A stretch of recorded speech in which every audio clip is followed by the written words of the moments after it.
Chandler Marchman. We're at his gym, Elite Strength and Conditioning, located in Tampa, Florida here. And I'm going to talk to Chandler today about his new program that's coming out called Swole System. And I got a review copy and was checking it out last night. And we're just going to do some questions, a little interview here for Chandler. How you doing today? Doing great, man. It's Flex Friday. Always a good day. Cool. We'll be doing that workout in a little bit. So how'd you get the idea for the Swole System? Well, I had always been a power athlete. I was in baseball when I was in high school, and that had been a year-round thing from the time I was probably 5. So when sports was done, when I was washed up, I had to have some reason to train, and I didn't want to just train just for looks. So I wanted to match looks with performance as well. And a great method that I learned was the conjugate method. Louis Simmons put together a great system with the West Side barbell, and I kind of adapted that to kind of blend in with a little bit of the bodybuilding. So we have the performance side and the aesthetics, and it's worked great for us so far. Cool. And I think in your bio you called yourself a washed up meathead. Washed up meathead. That's exactly what it is. So this kind of program's perfect because it gives you a challenge. It lets you still have something to train for. It reaches all your goals at the same time. Absolutely, man. Whether you're a young power athlete in football, track, whatever you might need for any power sports, or just a washed up meathead, weekend warrior, whatever you want to call it, it's a great way to increase strength, make yourself look good on the beach, and ultimately be able to perform as well. So It's a great system. Now you call yourself Swolgers, and it's called the Swole System. What is swole? Tell us what that means. Being swole means being jacked, being ripped, and being able to do something with what you got. It's not just a look. It's not just how you perform. It's a combination of the two. It's how you carry on with your life. Confidence and just being a badass, man. All right, cool. Because you got some guys that just train to look good, right? But they really can't do anything with it if they got to play a sport or do anything with performance. And you got other guys that are good athletes, but they're missing some of the muscle growth and some of the abs showing and stuff like that. So how did you set this up to kind of do multiple goals at the same time? I know you modeled some of the West Side tactics. What do some of the other days look like? What are some of the exercises you believe in? Well, one of the things that actually CrossFit did a lot of good with was the metabolic conditioning. And I liked that mold, but there was kind of a gap. I didn't really see much organization with some of the things they were doing. So basically what I did is I knew with the weak point training that we needed to do to get our core lifts for powerlifting, which we'll utilize with our with the system.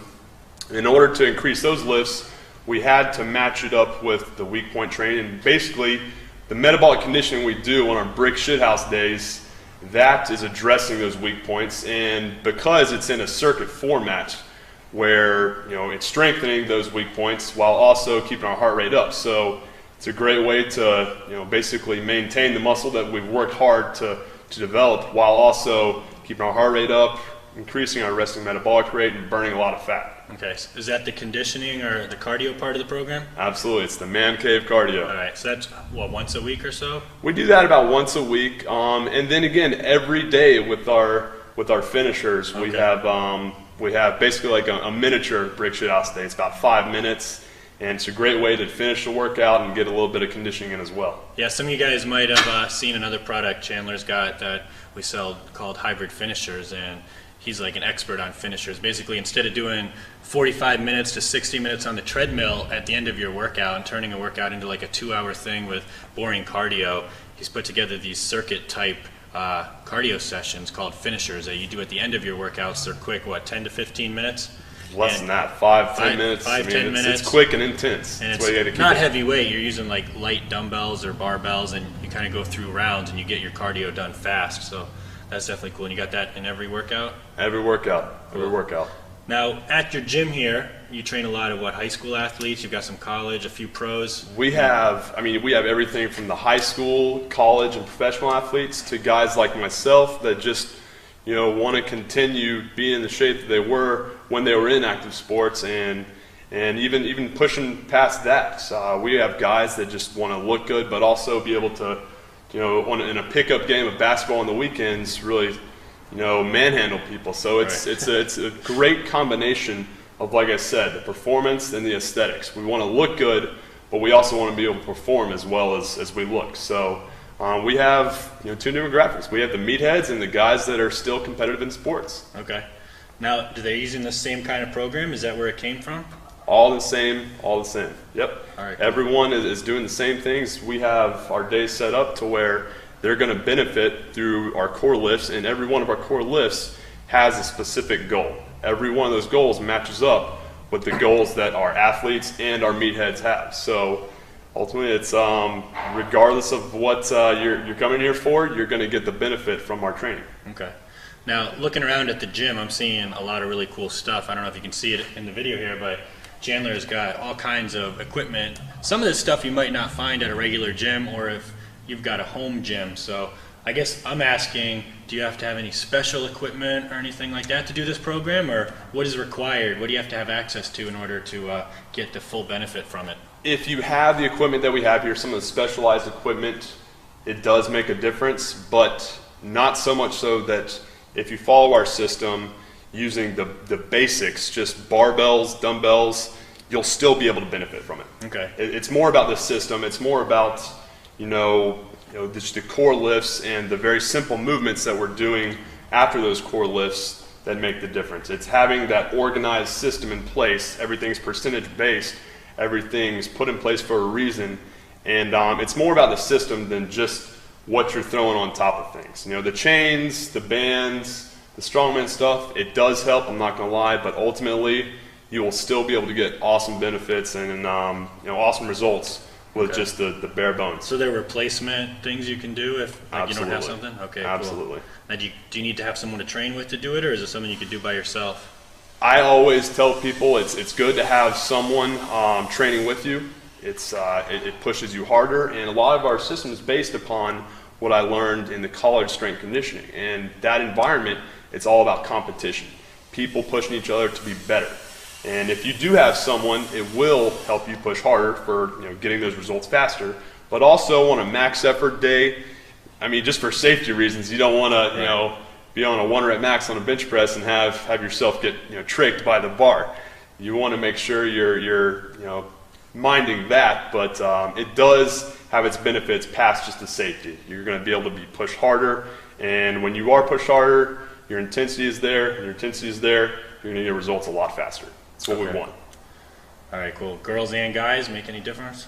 Girls, they're going to come in here, they better be aware of what we're doing, and they better adopt to it quick. It's not going to be something that when they come in here, I'm going to give them the Shape Magazine treatment. They're going to do everything we do in here. All right. Don't treat them any different. Now, would you treat this system, the Swole system, a 13-year-old teenager just starting out and a guy who's been lifting for 10 years? Can everybody use it, or are there different modifications? Or everyone can benefit from the goals that we have in place and how we address those goals. That said, if it's a noob, a guy that's a kid that just turned 13 and he can't do a proper body weight squat, obviously we're not going to give him any external load. He's going to master his own body weight first, but then once he progresses, and at that age you're going to progress quickly, we will get him under some weights, really get him to master the form, and that's when we really focus on putting him with the system. Certain things are going to change. The dynamic days, it's going to be a little bit higher percentage, and we'll put on a few more reps just so he'll be able to get some work in as well. Right.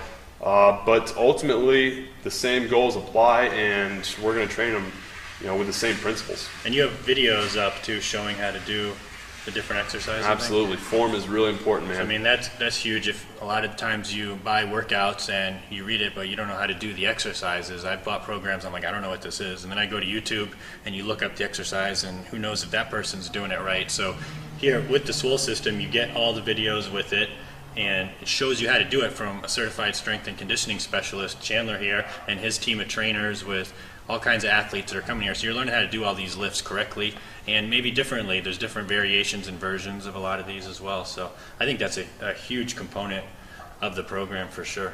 Absolutely. You talked about max effort, dynamic effort. If people aren't familiar with that terminology, could you kind of just explain, there's a variety of whether you're lifting heavy or for speed, things like that. Basically, our core lifts, our main lifts of the day, which are going to be variations of the bench, squat, and deadlift. There's going to be 3 modes to how we train them. And there's going to be the max effort, which is going to be anywhere from a 1 rep max to a 5 rep max. Ultimate goal there, obviously, to gain maximal strength. There's going to be the dynamic effort days, which is going to be sub-maximal weight, anywhere from a 40 to a 55%. Obviously, with that, it's very light, and our goal is to increase rate of force development. A really quick and easy way to think of that is just becoming more explosive, powerful.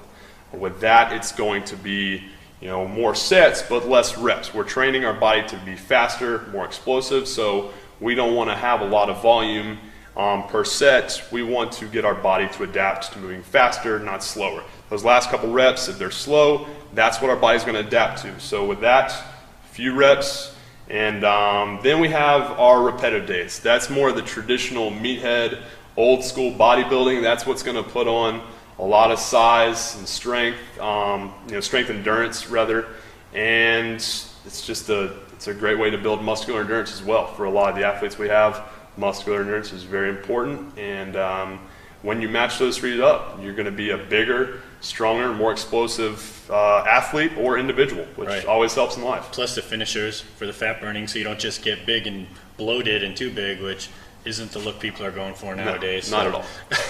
It used to just be like, see how big you can get, but now you got to look like an athlete as well. And you've got the max effort for the strength. You've got the muscle building on your speed days. There's also plyos, right, for explosiveness and things? Plyos. Every day there's some plyometric, and it's great to actually stimulate the nervous system, basically get you ready for the core lift. The plyos are always going to be before the core lift, so because of the type of movement it is, we're typically going to try to mimic the same movement with our plyos as we're going to do with our core lift. So if we're doing a bench press, we'll probably do a clapping push-up, something very quick and explosive. If you notice, that's the same movement that you're going to be moving this barbell with.